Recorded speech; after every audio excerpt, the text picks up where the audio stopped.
GP sicela mfowethu usilekelelele lapha ngaphandle emgoqweni.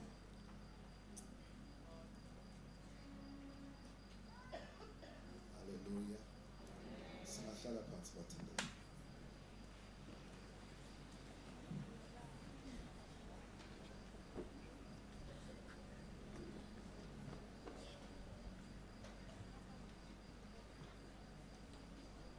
Siyabonga baba. Nakusishwa namhlanje ukuba phambi kobuso bakho nokwazi ukuthi izwi eliphuma kuwe alibuyele emuva lilambatha liyaphumelela kulokho liyalezela ukuba liyakwenza. Ngiyakholwa ke namhlanje Nkosi ukuthi uliyaleli izwi lakho. Khuluma ngala usise usakhe usifundise usiphumelelise ngoJesu Kristu Inkosi yethu. Amen. Ake sishayele uJesu izandla ezinkulu.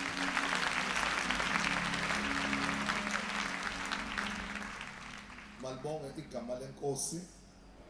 Angithathe lithuba ngibingelele mfundisi uNgcobo osiqhubela lolu hlelo.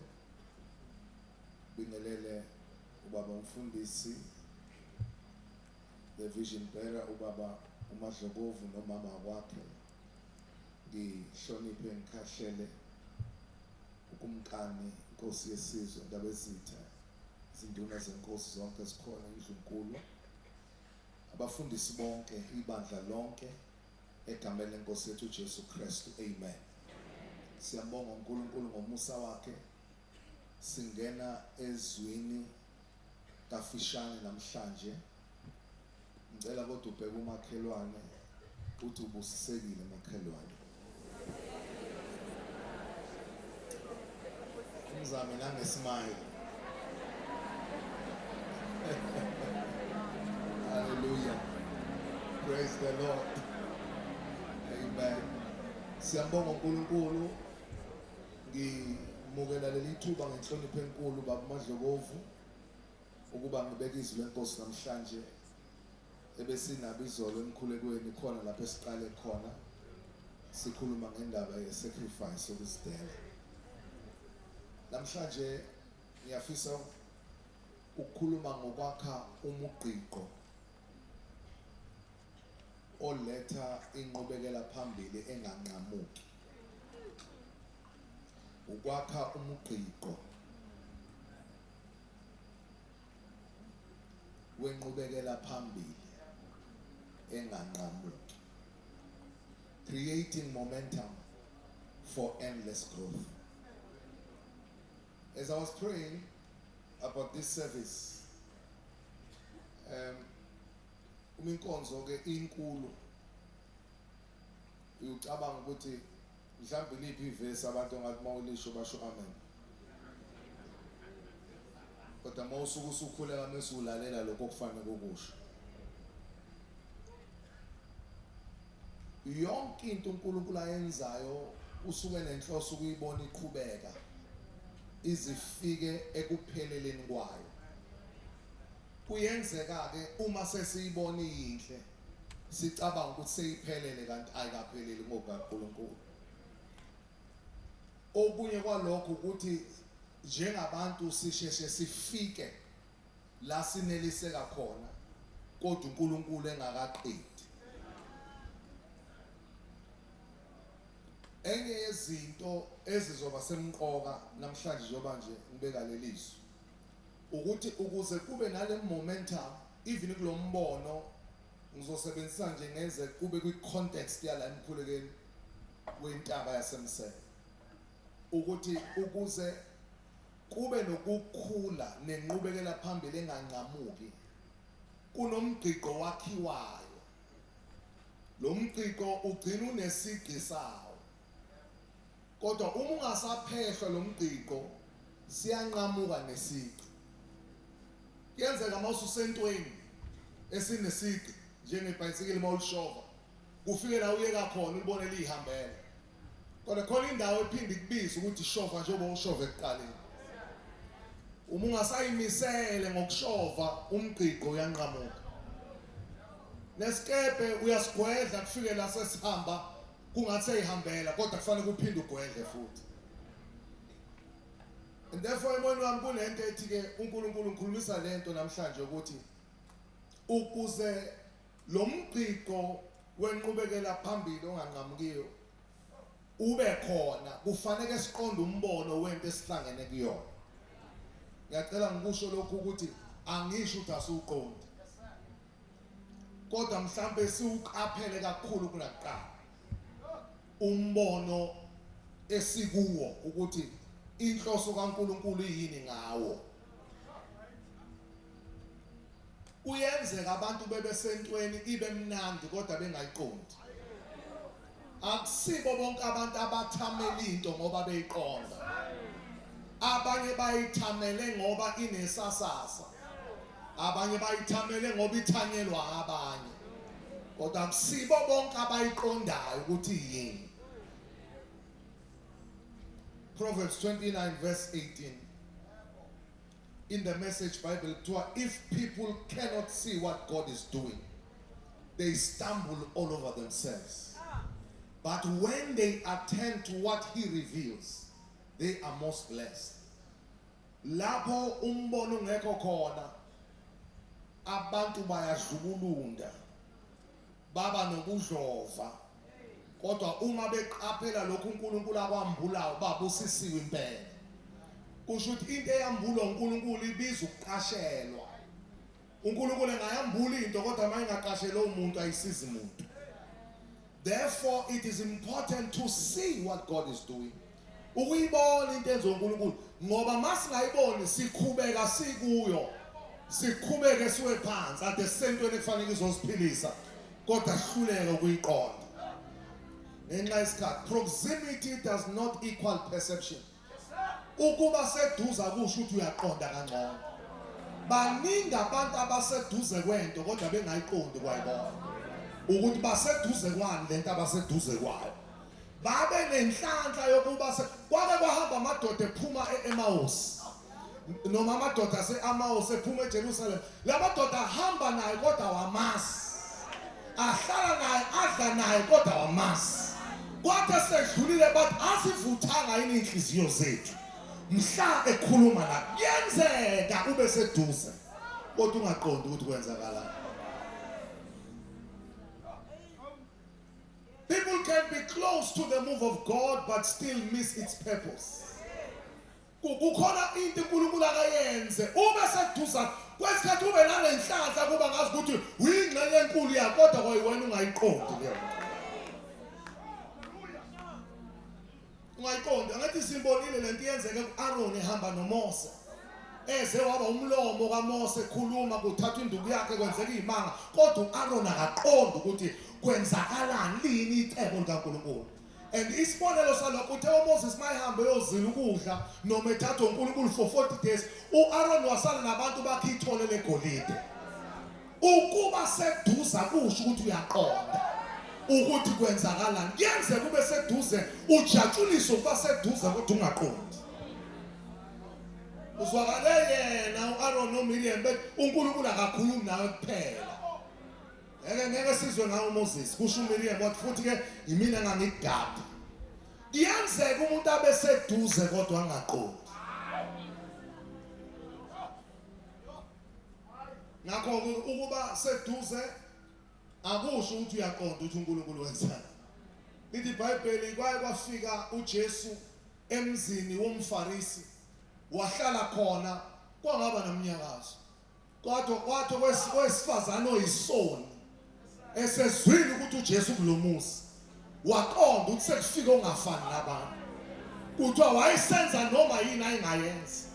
Waqoqa amafutha enani eliphezulu. Wawathatha onke wangena endlini wangabingelela kumuntu. Wanqamula waqonda ngqo la uJesu ehlezi khona.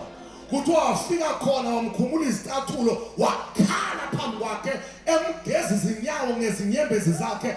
Ekugcineni wayesevula lamafutha enani eliphezulu. kwathi mawavula iphunga lagcwala indlu yonke balizwa iphunga bathi na kudayiswe wanikezwa abampofu kuyenzeka kube seduze kodwa ungaqondi ukuthi kwenzakalani lo wesifazane bathi kuyena ukube uJesu ube umprofeti wangempela ubezokwazi ukuthi lo wesifazane omthintayo uyisoni kangakanani uJesu wayethi miyekeleni phansi wenze okusemandleni akhe ukuthi aresponde kulento eyenzakalayo selokho ngenile angizange nigeze inyawo zami kodwa lo wesifazane selokho ngenile akaza yebo ukungeza ngezinyembezi zakhe ingozi yokuba seduze ungaqondi ukuthi makusondela abaqondayo ulwa nabo ngoba sebefike baqonda into obuhlezi phambi kwayo kungayiqondi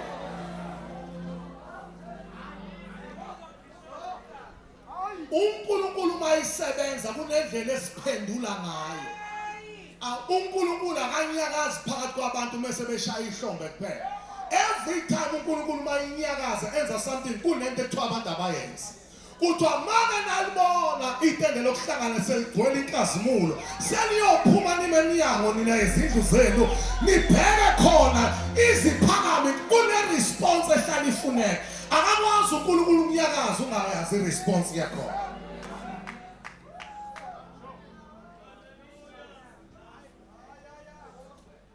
enye yezinto edala ukuthi umbone athi uhamba ngesivinini mase uyama ukuthi abantu kufanele baqonde ukuthi the vision stagnates because it is praised with lips but not upheld with sacrifice umbono uyabatshazwa ngezindebe uyanqonywa ngezindebe kodwa bekha baweseka ngokuzidela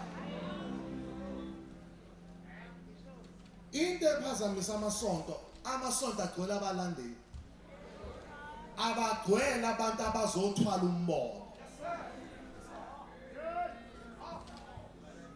into eshesha ukuqhamuka abalandeli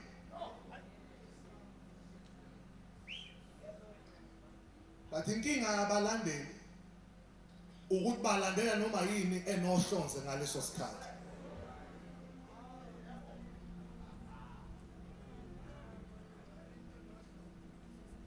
kuya ukuthi yini nje ehamba phambili bayilandela kodwa khona uhlobo olutshalwayo into esiza noma yimuphi umbono ukuthi kube khona abatshalwayo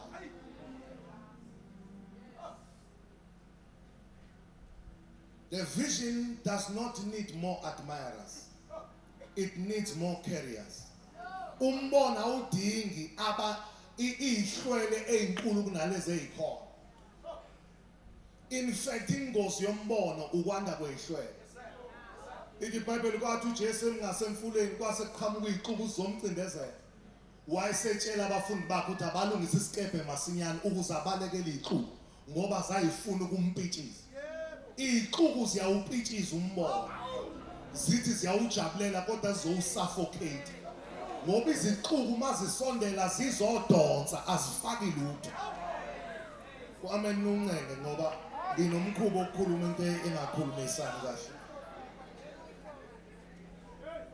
kuthi uJesu wayabaleka ebalekela iziqubu ngoba kuthiwa zazizomnyathela baningi abantu bebe powerful abaqedwe iziqubu ebezobabungaza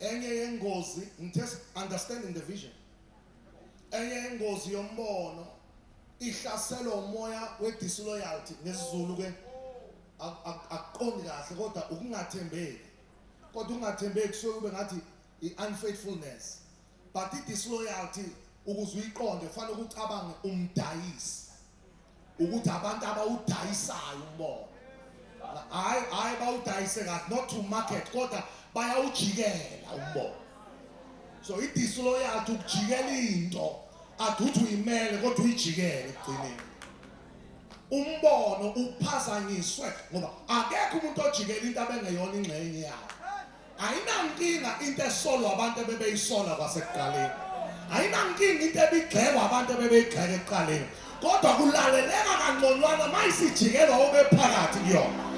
Akekho umuntu owayingozi kwiministry kaJesu ngaphandle kaJudas ngoba wayehamba naye eseze wafana naye. Everything else was not a problem. But into yaba inkinga ukuthi lo besefana naye amjiyele. Vision comes under attack through disloyalty. When their hearts are stolen, inhliziyo ziyakwazi ukuntshontsha. Zintshontsho yenye into engayona okuhlangenwe ngayo. Yenzeka umbono usidonse size kuNkulunkulu njoba lokho engifikile bonke abantu bathi size kuNkulunkulu kodwa ngifuna ukunithulela namhlanje asizile sonke kuNkulunkulu. Abanye bethu beza ukuzohlomula ezintweni ezenziwa uNkulunkulu kodwa bengafune yena uNkulunkulu. Laka khona ibandla likaJesu kanti balethwe inhlanzi nezinkwa. Kuthema inqamula inhlanzi bathi uyaganga ngeke siyenze lento ayishoyo. Wayesephendukela kulabo abawu12 wathi nani nifuna ukubalandela yini? Wayesethi uSimoni siyasuka siyephi ngoba amazwi okuphila atholakala kuwena. Iloyalty itestwa mhla ungasasithola isinkwa nenhlanzi kodwa uthi niyosuka ngiyephi mangisuka. Sengisho noma ungasanikwa ithuba kodwa uhlala.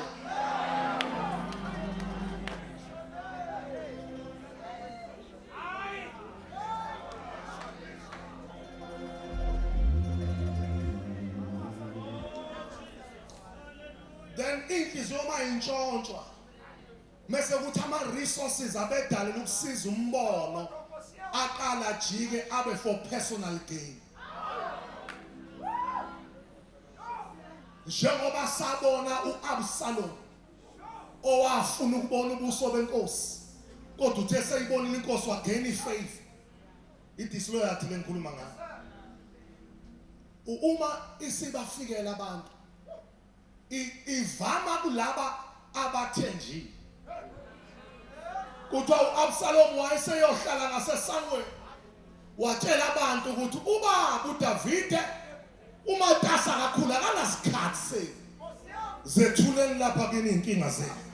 Yima zonilungisela zona ngoba ubaba umatasa. Into yokuqala ebona ngoAbsalom ukuntshontsha inhliziyo zabantu eyisusa kumholo obekiwe. Amen ngithena uzama nithi. Into eqala ebona ngoAbsalom ukuthi uyaqala ajatshulela izinqomo aze avuse iqembu lakhe phakathi kombuso kayise. Wonke umuntu onalo moya umbona ngokuthi kwanda abalandeli bakhe kepha ade bengabalandeli bonke.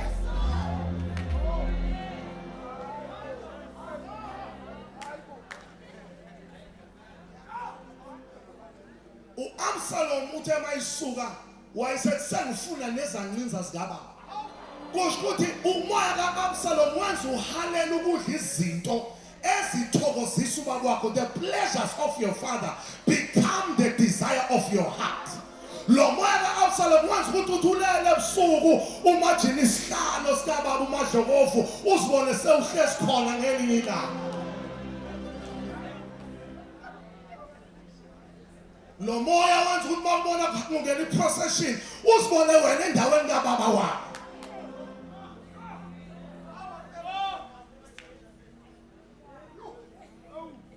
Lo moya waneliswa ukuthi ufuna ukuthi ujatshuliswe ujabulele izinto zomholo. Uthi fanele agcine esukile kungene mina endaweni yakhe.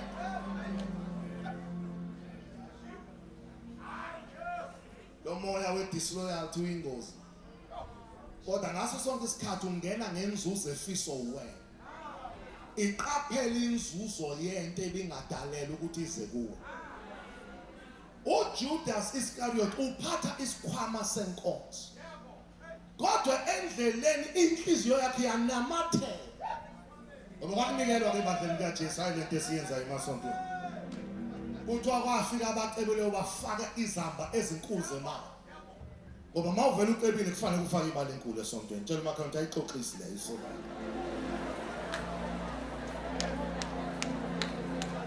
Kuthiwa abacebile abaningi bafaka izamba ezinkulu. hayi laba banamhlanje ababangisana nabantu abangacebile. Kuthiwa imali ngendlela eyiningi ngakhona ayikho into ayiswela ngayo uJesu. uJesu wayiswela by the way. Ngengizwe nithi nijabule ugqoka amaningi ngiyixaka ukuthi nifuze bani ngoba uJesu wayengagqoka amaningi.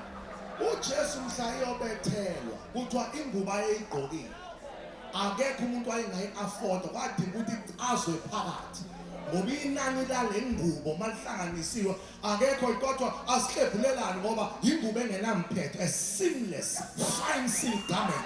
So uJesu ngifuna ngicabanga ukuthi eyobethelwa kusho ukuthi wayengathathanga ubest ngoba uyazi uyohlutshulwa kodwa wayengeka wona ubest yayibiza kakhulu iministry kaJesu. uJesu manimuzwa ethi yehlani niyala ngasolwandle nithatha isikebhe hayi ukuthi wayiphuca abantu iy'kebhe zabo wayiqonda ukuthi just go and charter a flight for us hayi ukuthi ngenkani hambani nikhokhele ukuthi sisuke siye ngaphesheya. Wangahambi ngamahhala wayenemali yokukhokhela onke ama-mission trip akhe ngoba ibandla lakhe lalinikele. uJesu wayene-city to city tour engastraglishi ngoba kuthiwa ayebashumayezile babemondla engasweli lutho. Niyamkhumbula uJesu isidlo sakhe sokugcina nje njengoba nihlale nimehlisa uJesu. Kuthi uJesu isidlo sakhe sokugcina wathuma abafundi wathi hambani niye phakathi komuzi niyofica indoda ephethe amanzi bese niyayitshela umnikazi womuzi ukuthi siyodla kwi-upper room. uJesu akaze ayenze lento eniyenzayo. Ngisho isidlo sokugcina usidle e-upper room. Kusho ukuthi wayeka imjondolo wakhetha la kunestezi khona. Ngisho uJesu. In fact uJesu mayenithuma uthi manifika emzini ningayi yonke indawo dingani umuzi ofanelekile ningene kuwona nihlale khona niyokondliwa khona. Niyathanda ukuya emzini engeniyondliwe kuyona.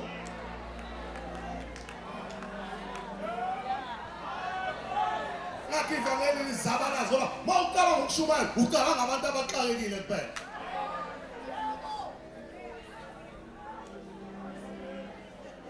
Yini edala uJesu mayekhetha abafundi engamkhethanga umuntu ongasebenzi? Awubabali phela abafundi ungitshela umuntu oyengasebenzi. Wathatha ama-medical doctors, wathatha ama-accountant, wathatha ama-tradesmen, ama-fishermen. Akekho umuntu wayedeactive wayengenayo i-professional land wakuyona.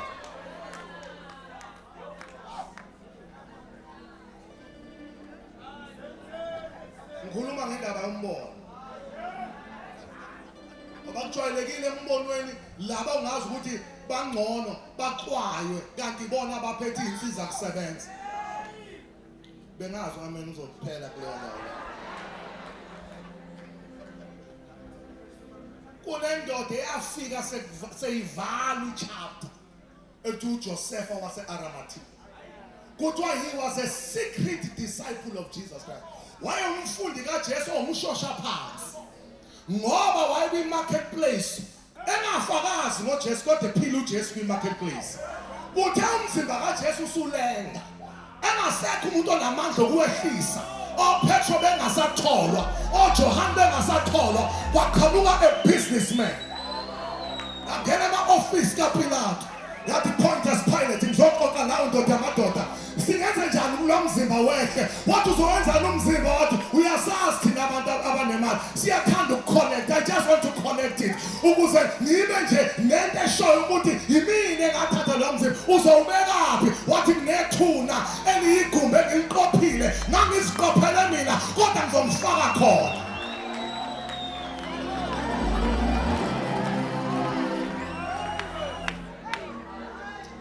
Umzimba usehlazweni imthandazo ayisalamuli manje hayi kabi sekulamula umuntu okwazi ukukhuluma inkulumo yomnotho. Kuthiwa uyena wafika enepower yomnotho wanegotiate ngoba abantu abanemali banegotiate lawe longanegotiate khona. Ufika kuthiwa sekugcwele umuntu onemali edlula ade kuthiwa kugcwele.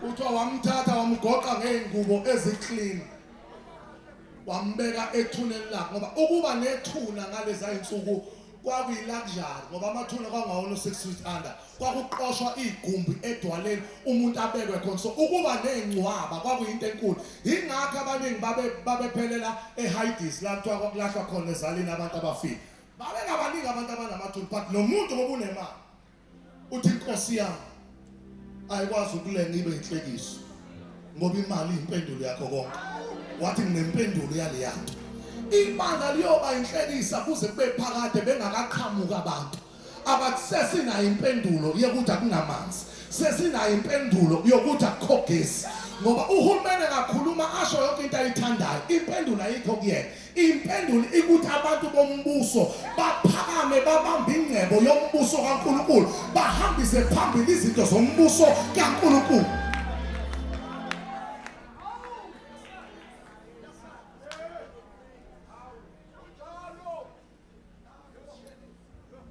Anjeke i-disloyalty izalwa ukuthi usuyahlomula i-disloyalty lento ukuthi umzalwane athi entabeni khonto engiyibonile ngathi siyayidinga singayenza kanjani mase uthi wena hayi singayenza kodwa mase wena uqale udlulube isisefo wena bengicabanga ukuthengela ubaba Madlokovu kusho umuntu athi ngifuna umthengele ile Cruiser mase uthi wena hayi noma ifortune ngoba uyayazi imali ile Cruiser ukuthi 1.7 1.8 million manje ifortune ilapha phansi bayengcona ngoba usuzwe ukuthi unekhapazi usufuna kuphuma ifortune mase nawe uzocela eyakho into ngoba usuyizwile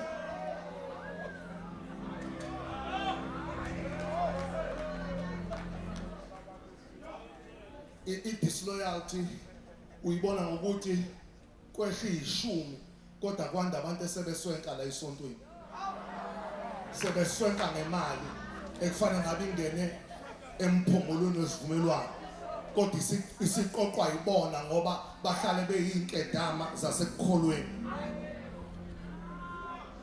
i-disloyalty yenza ukuthi ama-resources aletho uNkulunkulu siwadonse ngapha nangapha agcine engakwazi ukuyenza into kufanele mawumphathi wombono umuntu noma engakhuluma izinto ezinhle kodwa awuzivimbi ngesidingo sakho uzibuyisele eceleni umkhombe embonweni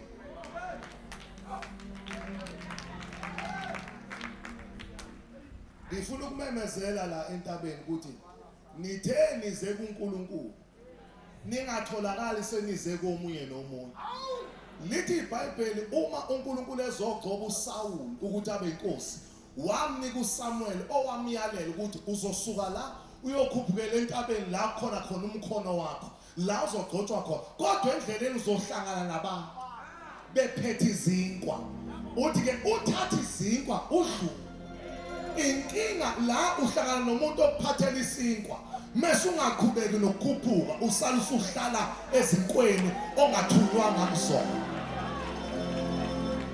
yozo sekusuka umsindo kubanga izinkwa esingazile kusona ozama ukungizwa athi amen nguluma ngengozi yongawuqonda umbono nezinto eziba izimfa okungena ngazo isitha sithi sitsha sisihle kodwa kube nofa la isitha esikwazi ukumfimfisa khona umsoco wento okuhlangenwe ngawo kube nofa nje lokungathembeki lokuphendukela umbono niyazi ukuthi uJudas wayithatha ngempela imali ukuthi akakwazanga ukuyi-enjoy mhla ephenduka wayiletha wathi hayi ngiyahlambuluka nansi imali la ngiyithathile ukuze kubulawe inkosi wasehambe yoyihead bonke abantu abona moya kaAbsalom abapheleli phansi abapheleli phezulu baphela belele noAbsalom esehlasela uyise kuthiwa wahengeka ngeenwele kwi-oak, wangatholakala emhlabeni, wangatholakala ezulwini, wafela emoyeni. Kunabantu esingabakhomba ngoba hayi ukuthi sebaye enkosini futhi asibabone emhlabeni, baphelele emoyeni ngenxa yomoya wedisloyalty omnganale, ukujikela umoya. The vision suffers when people refuse to grow. Eyezinto ebambezela umbongo ukungafuni ukukhula kwethu. Babazalwane, eGibhithe babe izigqili, eHlane babe emhambini, eKenani babe yoba ngamakhosi. Kodwa kwabahlu abaningi ukufika ebukhosini ngoba ubugqila abukhishwanga kubo, noma bona sebekhishiwe ebugqileni.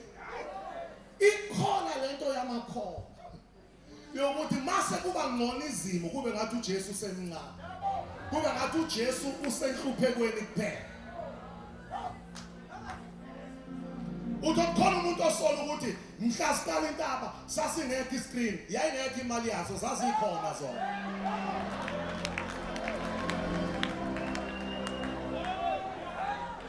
Musu kuyenza umqhele into yokuzabalaza. Uthi thina sishumele vasasihamba ngenyawo, zazikhona imoto, wena ongenayo imali yemoto. Musu kwenza ubunzima bungomqhele, kungathi usuyinkosi malanga.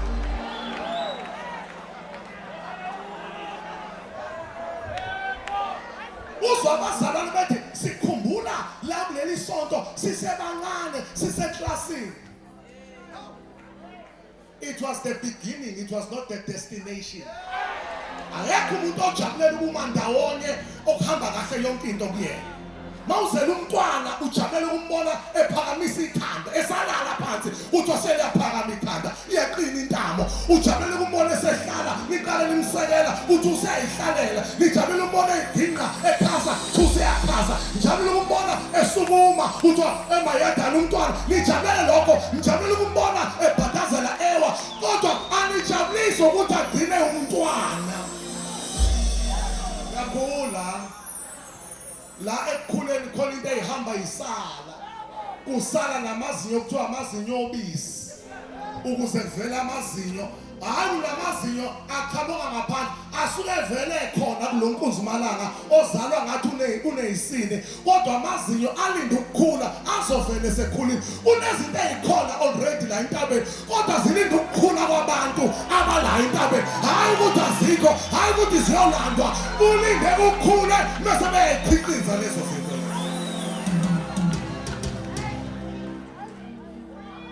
Hayi ukuthi ziyocelwa, hayi ukuthi ziyodownloadwa, zikhona zilinda ukukhula. Ayekho umuntu ozobeka isandla kuthiwa akephuma amazinyo naturally, but la amasha awaphumi kusakhona amadala. There's got to be a renewal of the mind. Ufanele ube khona izinto efanele simukele ukuthi zasisusa zasiletha la, kodwa isakwazi ukususa la siye le, siyabonga ngazo zasisusa lapha, kodwa ukuze siye lapha ya sekufanele sihambe ngenye indlela. Ube bhilida lamazinyo obisi liphuma ngenkani lelizinyo langempela. Manje lami obisi kuzobe ngathi ayahlushwa kanti avala isikhala salawa angempela amazinyo.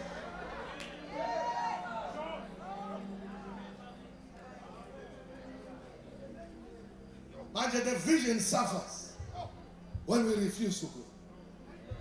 Every God-given vision demands us to see beyond the present. Wonke umbono lethu uNkulunkulu usiphoqa ukuthi sibuke ngaphezulu kwalokho esikubona manje. Because as far as your eyes can see, I will give you the land. uNkulunkulu akakunika into ongayiboni. Izinga okulona libanjwe ukuthi ubona. Ufanele uzibone ngale kwala esikhona manje.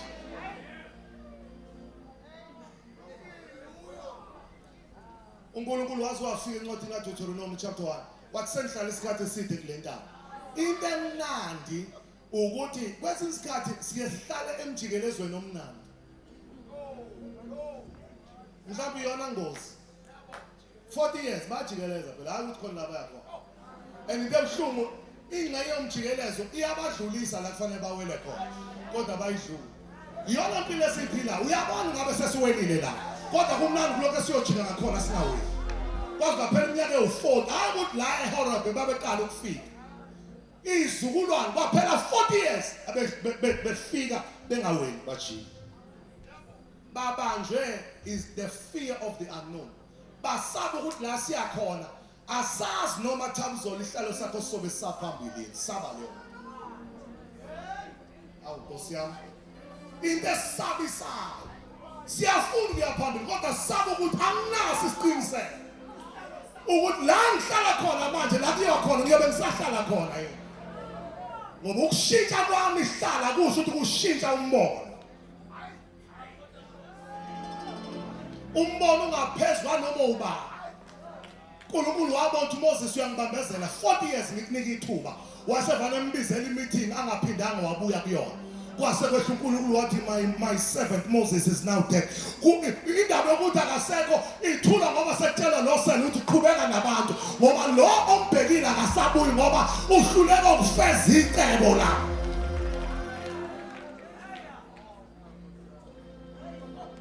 kufanele singakwali ukukhula kusibeke endaweni esingazijwayele kusho baba uMandla kovukhona la phambili ukuthi izifundazwe zonke zimelelekile njengoba sila kodwa isimangaliso sisaphikelela ukukhuluma ngesiZulu kuphela ngizwe ngani nathi South Africa yonke la kodwa inkani yobuZulu ithi bazosifundiswa umoya baningi abafuna ukuza kodwa babanjwe ukuthi okuningi ebesizwe sithini ngoba sibambelele kulento yokuba ogansi nemtsinsi yokuyimilela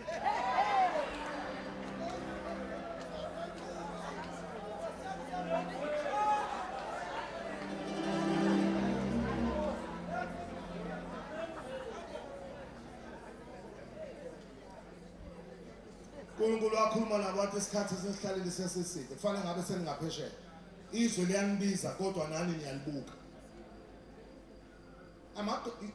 kunoma yimuphi umbono udinga abantu abakwazi ukubona ukuthi ikhona into engcono kunale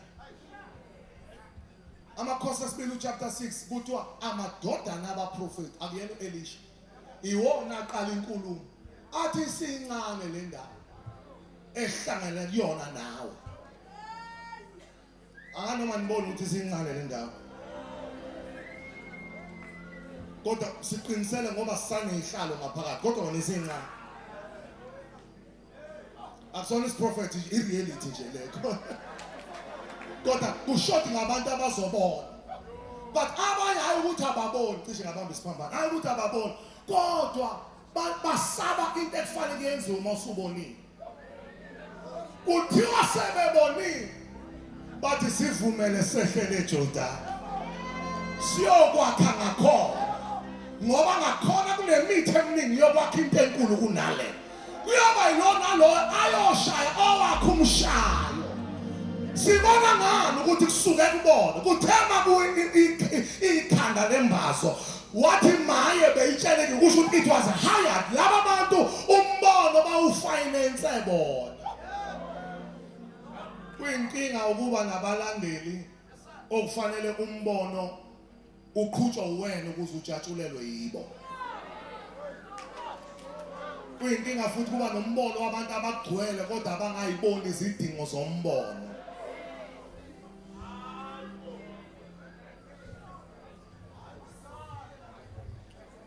yakhala uhlalo so ke but why it is sacrifice sacrifice is non-negotiable umbono nje uzoya kwi next level asikwazi ukuya khona kungekho zosidela ukuze kuvuke ingange zaseJerusalem kwabiza uNehemiya aresign emsebenzini athi ngicela ukubuyela ngiyovusa ingane wathi ngihlala kanjani ngijabulela ukudla etafuleni lenkosi ngikhonza inkosi ngiphatha indebe yenkosi kodwa amathuno obabamkhulu ehlezi dengwane wathi angikwazi ukujabulela lelizwe ngibe ngazi kahle ukuthi emuva wathi ufuna ngikwenzeleni wathi ngicela ukuba umnikeze imvumo yokuhamba okwesibili unginike incwadi zamahlathi la ngiyogawula khona imithi engiyokwakha ngayo okwesibili unginikeze imvume yokuthi nginganqatshelwa noma usebenzisa ifavor yakhe ukuthuthukisa umbono obeka uNkulunkulu enhlizweni yakhe.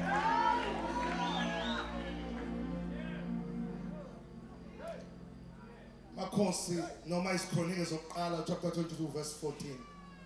uDavid uthi with great pains I've provided for the house of my God. Uthi ngobuhlungu obukhulu uthi sengikhiphe konke okufunakalayo ukuze kwakhiwe indlu kaNkulunkulu. Uma singakafiki la sikhipha khona konke ngobuhlungu akakazokwakhiwa into eyothokozisa uNkulunkulu. Ngifuna ukufunda ngeEnglish. Uthi 1 Chronicles 22:14 with great pains I've provided for the house of the Lord. Uthi 100,000 talents of gold, 1,000,000 talents of silver. Kusho indaba ama-million akuyona into efanele besiyayixwaya. Uzumakhelwane kwase uyathuka manje. Uthi usuzwa nge-million. Manje ngifuna nimuzwe uDavide uthi lokho kwenziwe yimini uthi bronze and iron beyond weighing. Uthi ke insimbi yona ayikwazi nokubalwa kwakhathala abantu ababala abantu asingabe sisabala. Usaid ke for there is so much of it. Usaid nezingodo timber and stones too I have provided. But now amagama avala ngawo uthi to this you must add. Njalo makhona umuntu oseyiqalile into wakhomba indlela yokuthi kunikelwa kanje kusuke kukhona nawe unga-eda ngakho. Umkhuba omkhulu emakholweni umprofethi umpostoli uMasimula enza into ethile ingxenye yethu yonke ishaya ihlombe engabe ithatha into ethi to this you should add.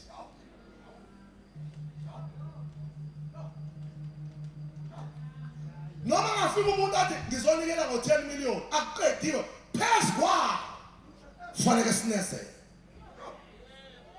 Noma ungazwa kuthiwa umuntu wenze yazi ukuthi usanendawo ezonezo nowena ongakenzi lutho. Somebody must make the sacrifice ukuze indlu kaNkulunkulu yakhiwe. La kwakhiweni mase ngena esigabeni sokwakha kuvuka izimpi. Kuvuka izimpi kuvuka oSanballat kuvuka noTobias. Hayi babefile babejajuliswa ukubona izingane zingekho. Kunempi nje engabibikho until kuthiwa sekufanele sakhe. Kube ngathi uthi maqala ukuba khona nje ukungaboni ngasolini kuzophazanyiswa ilento kuqalwa ukuthi khona into ezokwakhiwa. Kubaleke ngani ukwakhela uNkulunkulu. It is a lasting legacy of God's work. Yonke into eyakhiwe iyama iba umlando wokuthembeka kaNkulunkulu. Kuhlale kwazeka izizukulwane nezizukulwane badlule khona bathi kwakwenze njani kuze kwakhiwa umphemo omkhulu kangaka kulelizwe. Mase kuthiwa kwakusuka izinkumbi zinkalo zonke zize kuNkulunkulu omkhulu. Kodwa mayingekho into ekhonjwayo umlando ushabalala nabaphile ngesikhathi sakhe. No wonder belungu mabefikisa imigwaqo bayikamba ngamagama ukuze noma bengasekho kusale kwazeka kwakhona uSmith. Ukuze noma ningathandi nimbize engasekho. Makwakhiwa isakhiwo siyothi emzini kaNkulunkulu kuyoba umlando wezizukulwane sesingasekho sonke badlule khona bafike kule ndawo kunodonga nje olude olugcwele ubufakazi obudokumentiwe bezinto esizikhumbulayo ezenziwe uNkulunkulu kunencwadi yomlando ukuthi kwasuka la kwaya la noma amathemba uNkulunkulu mayivakashile kuthiwa sicela uzoqala obondeni lomlando obondeni lomfakazi athi ephuma lapha angasagoduki ashone e-altare ngoba usezwe ngomlando. Apostle Paul mayifika e-Athens ukhonjiswa ama-altare onkulunkulu abahlukile kwase kuba ne-altare lodwa lalonkulunkulu okuthiwa kaziwa kwase kuthiwa elikabani leli wayesethi ngicela ukuchaza ngaleli altare kufanele kube nento ezokwakhiwa eyochaza ngonkulunkulu wethu.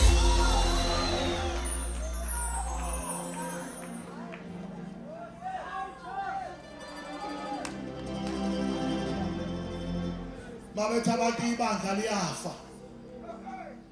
Ungaphosta nje ivideo yala namhlanje ebusuku. Uthi lifa kanjani liphelelwe indawo yokuhlangana. Kunezinto ezingobufakazi bokuthi ibandla liyanqoba. Ibandla liyaphumelela.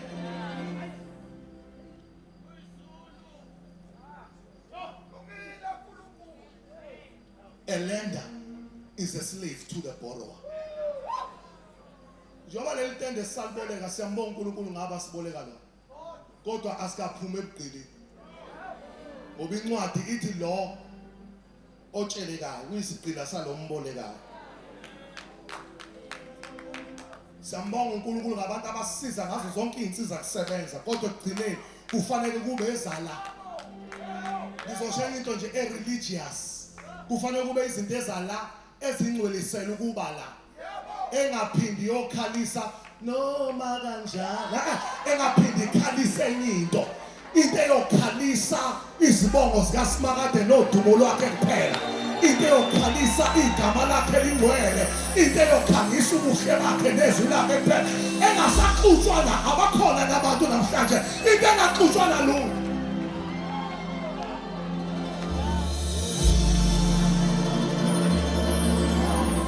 Into yongena ngomsombuluko ekuseni kungekho muntu lento ekhala ingasaqishizwa isibiluphi izikhalela yona ofika ngofo uyayizwisha angena shone e-altare phakathi komsuku umuntu adrayive imoto angene khona afike lentisho aguqe phansi athi umkhulu usima osebenzayo aphumele lanje agijimele khona athi ngizobingelela Simakade. Abagula bengalindi muntu bathola abagula bezobabeke e-altare kodwa ngeke kwenzeke singakabi nendawo yethu emileyo.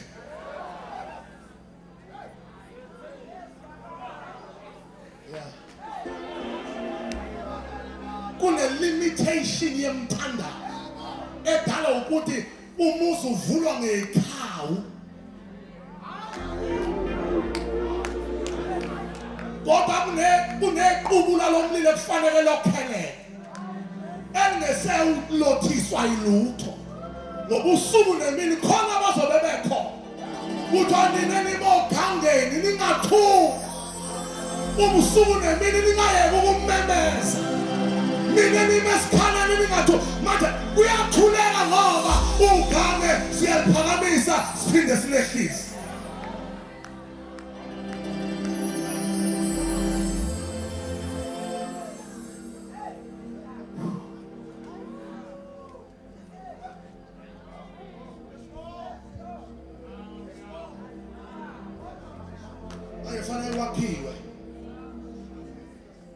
Fanele wakhiwe kumele kwakhiwe ngoba kuyoba ihlazo ngelinye ilanga sithi sicela le equipment ukuthi wakhona sebeyithathile futhi sebeyibhuke unyaka wonke ngoba uhulumeni ukhipha ithenda imali ayilingani nethenda ngithi niyazi ukungabi nezinto zakho kwenza ukuthi uthandaze overtime nezinto efanele ngabe usayithandazela.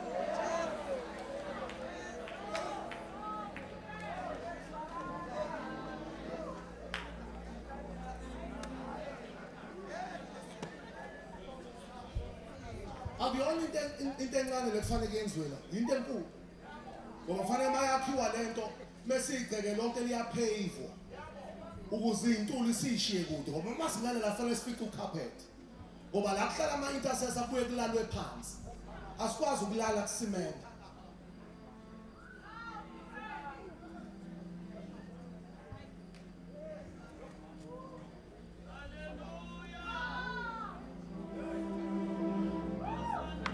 kufanele kube nama-dormitory bakhona abanjengo-Ana okuthiwa waye umakoti washonelwa indoda emva kwa-7 years wasiyophila u-49 years ehlalela uNkulunkulu kuphela benosinyoni ababehlezi ethempelini okwathi uma kuzalwa iwundlu base bethi sengikubonile okuyinsindiso kaNkulunkulu sasumukisa ngokuthula kunabantu abanjalo manje abathi sengishodi ngendawo yokuyokwakha kuyona ngiyobubula ngingawakhiwe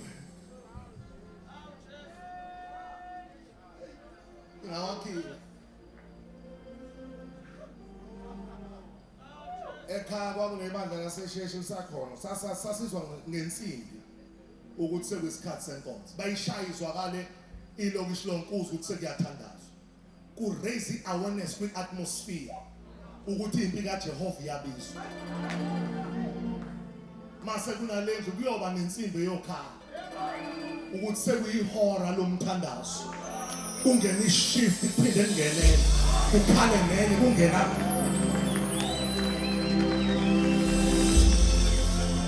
kudliwa umkhathi kuyamenyezela because isakhiwo sithi ubeka unyawo ukuthi usukhona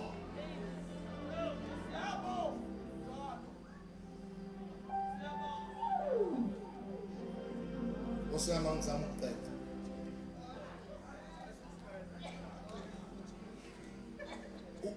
ulana ekwakheleni uNkulunkulu kune-favor engajwayelekile awukuthi favor wonke umuntu owake wakhela uNkulunkulu kune-favor engajwayelekile David wakhela uNkulunkulu wane-favor uNkulunkulu avana izibi into enzo uDavid ayizibi nithi niyayibabaza ukuthi hayisimanga uNkulunkulu ayizibi izibe wayiziba nakuSolomon ayikho umuntu owaphaphalaza njengoSolomon kodwa uNkulunkulu wakho wayiziba into kaSolomon wangayixoxa wangayikhuluma namuntu ngokuSolomon wakhela uNkulunkulu indlu enkulu ekhazimulayo edlula onke amathempeli akaba khona Solomon wane-favor uthi uNkulunkulu lithi iBhayibheli wenza ukuthi izitha zakhe zonke zingalwi naye kwayiyona odwa inkosi enepeace kwireign yayo ngoba waqala ngokwakhela uNkulunkulu kunezinto ezithuliso ukuthi sewumakhela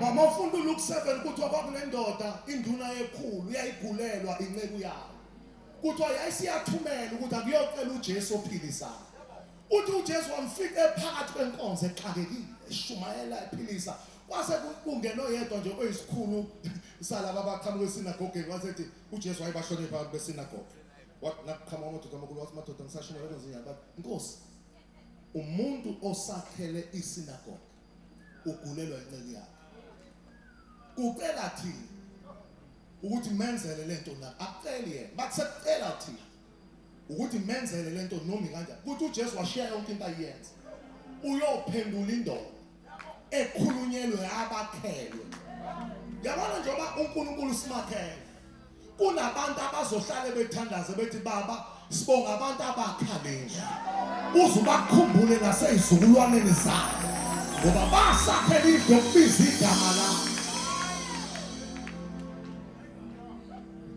special attention to those who be finally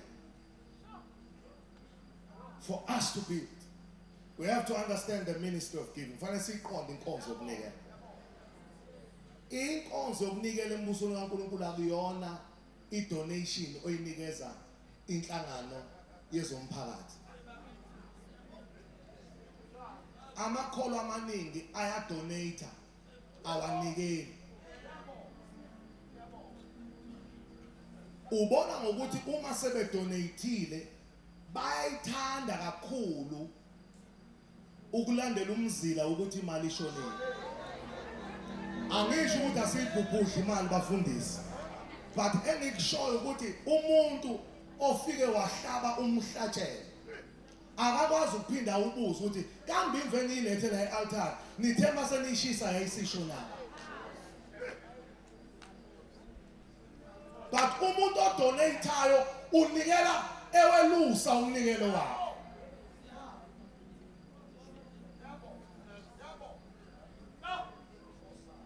Ukunikela embusweni kaNkulunkulu, it is an act of worship. It's a principle to experience supernatural abundance. Akufani nokunikela eklabhini yebhola ubathengela umjesu wokudlala makwamagame kaChristmas.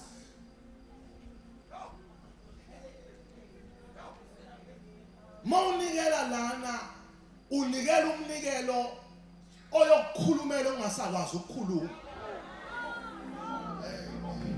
Incwadi yezenzo ithi Cornelius, umnikelo wakho nemthandazo ngoba inkinga yethu sithandaza kakhulu kuma isikhumbuzo somthandazo singame somnikelo, kodwa uthi iminikelo nomthandazo kuyisikhumbuzo phambi kobuso bakho.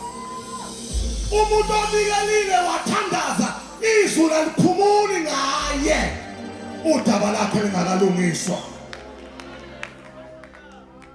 Ukuthi wawathi ehlalele Cornelius kwafika ingelosi kuyena yathi hayi wakhathazeka sengiyalezile uPetro ukuba ezela ngimlande kuloya muzi waseJopha ukuthi akezela nangale wabetshelwa uPetro ukuthi kufanele kusuke uye kwabezizwe wathi angikudle okungcolile kodwa ungathi kungcolile ngekuhlanzile. Bathi befika bethumela wathi bese ngitshelile ukunikela kwenza ukuthi kube ne divine orchestration. Izinto uNkulunkulu ayixhumanise ngasese kungaboni umuntu kodwa ilethe kuwena sesiphelele. Therefore we must give willingly. Fanele sinikele ngenhliziyo evumayo. Abanye abantu bayibuza ukuthi iminikelo yabo ingasebenzi. Ingoba noma inikela unikela esola, noma unikela ekhonona. Mina abazalwane babuye bangixake athi umuntu awu singadlala umdletshe badla imali zethu, asho njalo mina ngikaze ngidle imali yakhe.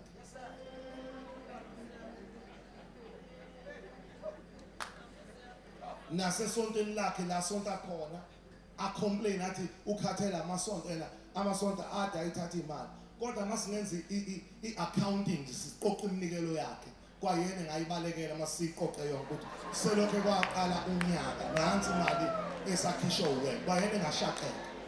Ophela labo 10 rand mabawathanza ngo4 u40 rand ngenyanga, then usungayithangisela ke plus nokulova nje ukuyulova.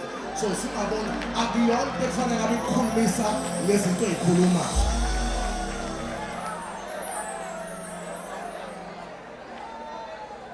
Noma ngabe ukhipha u100 into efana u400 ukuthansa imali engababazisi. Ngakho fanele sinikele willingly. We must give honorably. To give honorably, nikela ngendlela eneqiniso. uDeuteronomy 16:17 uthi umuntu yokunikela njengalokho enamandla okukwenza. Yazi ukuthi bacabangani bamasimo? Bacabanga ukuthi le verse ikhuluma nomuntu ongenalutho ukuthi Nkosi yami na uyabona amandla ami. Lisho nalo namandla amakhulu ukuthi naka ahambe emandleni akhe amakhulu. Uma kunikelwe ebandleni mase lento yenziwa amabandla abantu abamnyama qoqa umnikelo omncane mase kuthiwa awumenyisa lithiwa imali mase kuba 3,965.47 then again mase wena okhiphe u3,000 mase usibona ngathi uyisikhonza khona ngoba usubuka bonke la ukuthi bakhiphe lo 900 kusho ukuthi inkosi malanga wena no3 kodwa ungazahluleli ukuthi kwalo 3 kuwe ufana no30 rand ngokwezinga lakho.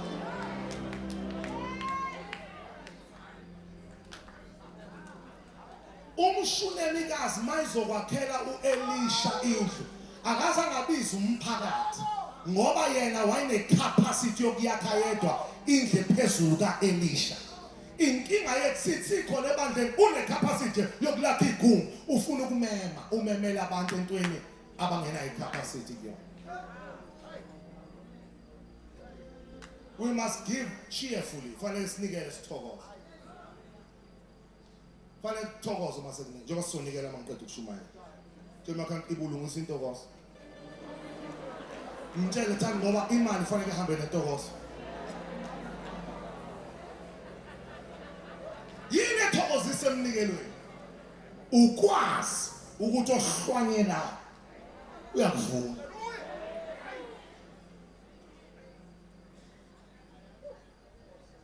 Umuntu must give cheerfully, not grudgingly, for God loves a cheerful giver. But you must also give sacrificially. Fanele kufike la ukwazi ukunikela ngokuzidela. Let me just make an example la ekuyenzwa abantu. Imali la i-right hand. But ke kwenza uthatha umuntu lana uthi inkosi yami ngiyanikela. Ngiyakuthemba inkosi yami. Mhlawumbe umuntu ashintshe enkulu angifuni ukushiya izinto zabantu. But uyazi ukuthi ukunikela isikhathi kuba isilinganiso. Bible lithi isilinganiso olinganisa ngaso. Uyokwenza njani? Uyolinganiselwa ngaso. So njengoba wena uhlale nje uyiphathele le mali uhlale uyiphethe. Nakuwena kusaclick ukuthi ayiphele le mali onikela ngayo. Ngoba isona silinganiso wayibekela sona. Yabona angithi ayibone imali ohlala unikela makuthiwa unikela nje uyizwa ngisho ungayibuka usuyazi ukuthi injani la emnweni. But leyo mali ayiphele esikhwameni sakho ngoba isilinganiso niyazi bazalwane ayikhosi niyazi ukuthi kwesikhathi umuntu akakuphi ngokuthi unemali engakanani mayifana efit away ukupha ngesilinganiso sakho. Uhlangana nomuntu oyibillionaire but mayibona wena akuthengele icathulo because isilinganiso sakho eseyicathulo afika komunye amthengele imoto mesuthi wathengela lo imoto enayo mina ngingenayo akuthengwa ngesidingo kuthengwa ngesilinganiso. Yonke into eza kuwena iza ngesilinganiso. Wena omemezele emkhathini wathi mina ngumuntu walezi izinto umkhathi wabikela yonke into ekhona ukuthi noma kuyinto enkulu utshelana wodwa umkhathi ningamhluphi ngento enkulu. Kufana nabantu abakhuluma kabi ngemali. Lithi iBhayibheli ungakhulumi ngosemandleni kabi ngoba kunamadlebe namaphiko kuyezwa. Kuyoyithatha indaba kuyihambise. Kunabantu ababoshwe ubupha nokweswela sebathandazelwa akulungi lutho. Inkinga okunamaphiko kwayihambisa indaba. Ukuthi lo njalo mayimphambili ugxeka imali. Njalo mayimphambili ugxeka abantu bemali. Imali siyamazi ukuthi akayifuni. Noma makuthiwa money come to me imali yakwetwa ngoba iyalazi ikheli lala edingakala khona. Noma yini ofisa ukuyamukela ungakhulumi kabi ngayo.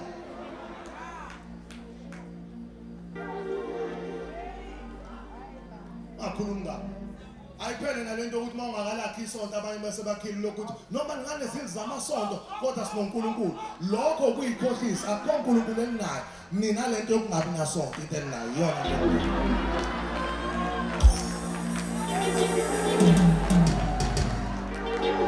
Yona ke into le eninayo.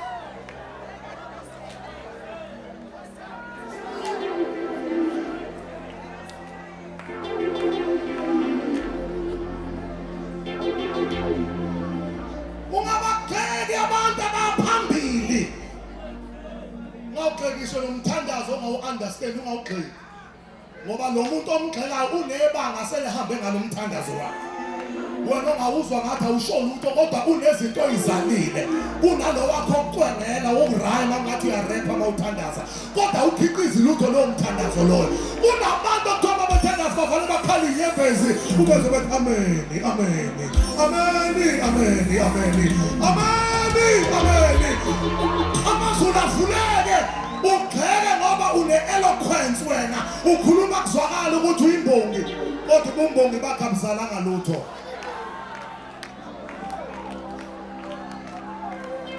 The quickest way to go ahead in life ungayigxeki into ongayiqondi. umuntu Gamaliel asingabalwisi laba abafundi funa sithi siyalwa kansilwa noNkulunkulu okungona sibanike isikhathi babhekane nesikhathi isikhathi siyozivezela sona ukuthi lento ingekaNkulunkulu noma cha kodwa singabalwisi ungahamba ulwisa yonke into ongayiqondi.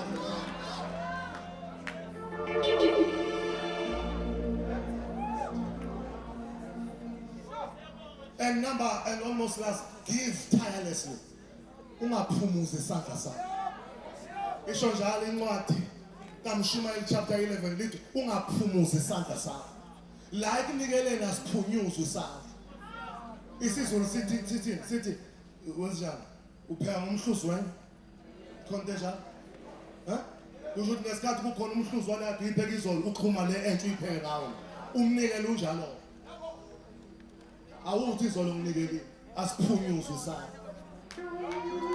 Awuthi nganikela last year asiphunyuzwe isandla. Awusho nganikela ngalonyaka asiphunyuzwe isandla. Uthi ungasiphumuza intambama ungasiphumuzi nasekuseni.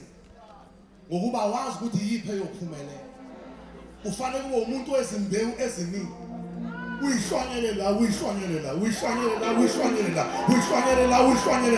uthi inkosi kuyoqhuma eqhuma kuqala ma ungithandile ziyoqhuma zonke kanye kodwa ngiyosiphumuza isandla sami.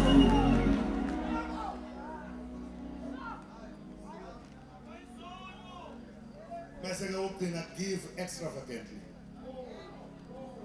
Manje isiZulu sibe singibalekele to be extravagant. Ukunikela ngaphezulu kokwanele. Ukunikela ngaphezulu kwesilinganiso esibekwe kubantu.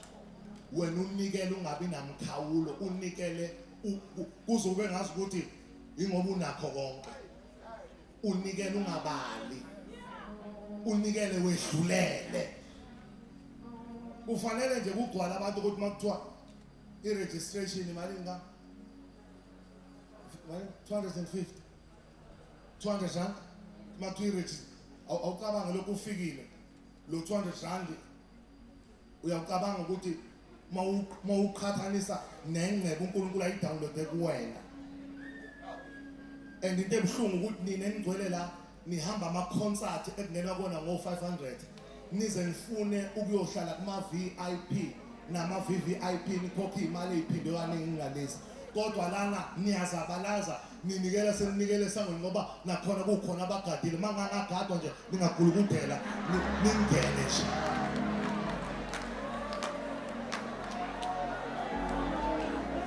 Ufunela abantu ukuthi makuthiwa u200 rand registration bathi mncane kakhulu 200 rand kunento uNkulunkulu ayoyenza empilweni yakho. Ngoba mina ngisemandleni angikwazi ukunikela njengomuntu ngoba kahle yonke imali ekuthiwa akhisho bazalwane. Iqiniso lithi abafundisi makuthanaza bafike babuka abantu la ebandleni lethu ongenalutho kakhulu ula ku150 onakho kangconywana uku400 asiye phakathi nendawo asiye ku2. So lo 2 isichibiyelo sokuthi nabangenamandla basondele. Awusona isilinganiso esifanele. Isichibiyelo sokuthi angabibikho ozoyizwela ngathi akenzanga lutho. Mase thina siwenza ube yizinga kanti bekuyisichibiyelo sokulekelela wonke umuntu ukuthi ahlanganyele hayi ngoba kuyisilinganiso seqiniso.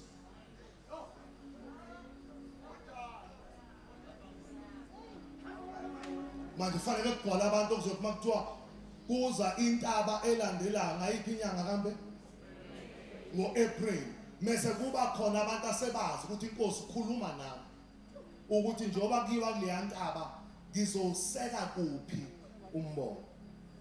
Inkinga kugcwele abafundisi la kanti bengidinga insizwa engangiphathela ihlalo ngenzele illustration sesothandaza.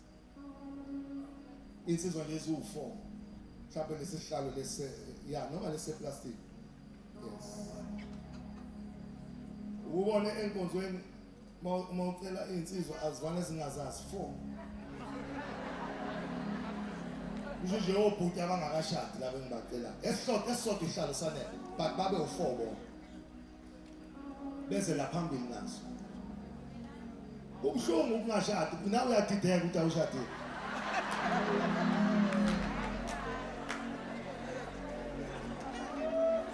Thank you. Thank you. Thank you. Ngicela umuntu abamba umlenze wesihlalo oyedwa. Ngesandla esodwa sibe sephaketheni. Njengoba sikhona sonke na umbono isihlalo.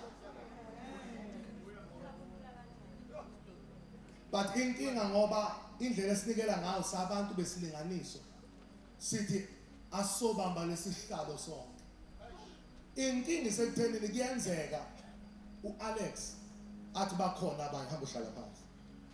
Kube ngathi abonakele lutho. Kodwa hamba. Kodwa intaba iyaqhubeka kodwa khona ungasabambile. Cela ukuyohlala phansi. Igama Sunday yabonga. Enze mhlawumbe ngokhona umuntu okubonayo. Then ilokuzana inabona samini ihlala ngithi. Kungazi ukuthi yonke into normal kodwa khona ingxenye yonke engasekho. Alex no Sandy labasekho. Kodwa into iyaqhubeka. But inkinga izandla ephaketheni. Iyaqhubeka yonke into but sabantu bokuthi fanele sibambisane. Cela uhlala phansi. Akasakwazi ukuyohlala phansi ngoba ngicela uyohlala phansi. Shutho nafanele ukukhipha isandla ubambe isihlalo ngoba isihlalo fanele singabe hamba uhlala phansi. Isihlalo simile kodwa sibanje umuntu oyedwa ngoba bonke abanye kuba lula uma befuna ukusuka bayisukele. Kodwa into esiluthayo nesikhohlisa sonke nasi isihlalo simile. Kodwa lesiyasandla singabe senze okunye sesizobamba into engabe ibanje omunye umuntu. uNkulunkulu akubusise hlala phansi. Fanele ngabe ade saya phambili. Inkinga abaningi ababambe indawo. Ngakhuluma nomunye umuntu owazi indaba zenkaba mayisejokeni. Wayesethi mangiboshela inkaba ejokeni.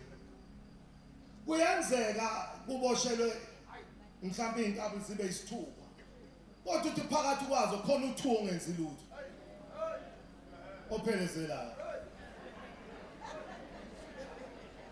Uyashudula nje kushuma uthuli kodwa awenze lutho. Njengoba sikhonza khona uthuo njalo nje. Bakwekho ukhona kodwa akadonse umbona akawubambile. Makhala uyakhala kodwa ukulezi inkabi ezikhona kodwa engadonsi lutho. Uzwa ngengxoxo zakhe akaxoxi nejoka uxoxa ngento eyenzeke emaceleni kanti bonke abasejokeni bathi engathi namhlanje nithi ukuncinza ncinza. Uzwa lapho ke ngakho ke sesithandaza sizonikela.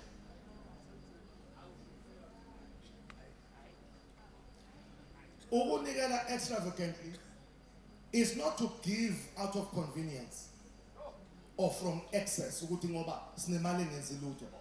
It is to give from devotion. Asinikeli ngoba sithi ngomaqaphu nakusala. Sinikela ngoba kunento esidlile enhlizweni. Njengalo wesifazane wafika ephethe amafutha abizayo. Wangawavula kodwa waliphula ibhodlela. The breaking of the seal symbolizes ukuthi angisezophinde ngiyisebenzise ndawo lento ngoba sengimtholile ofanelwe uwonke wami. Asivala amehlo.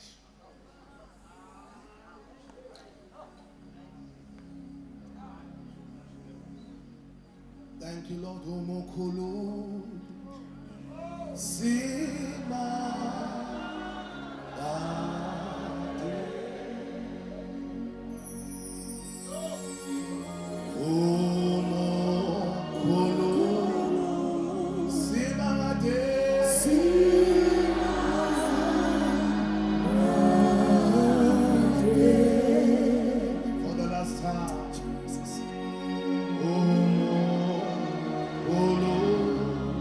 Simangade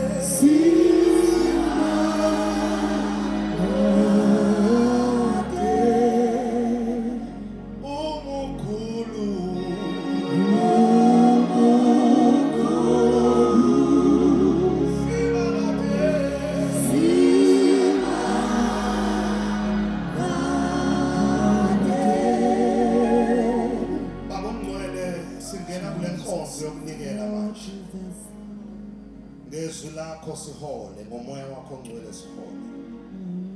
We want to give honorably.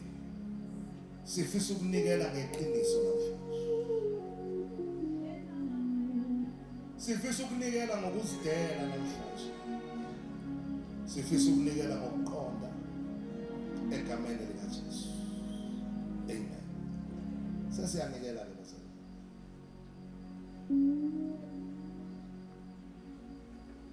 Shuphi isikhathi.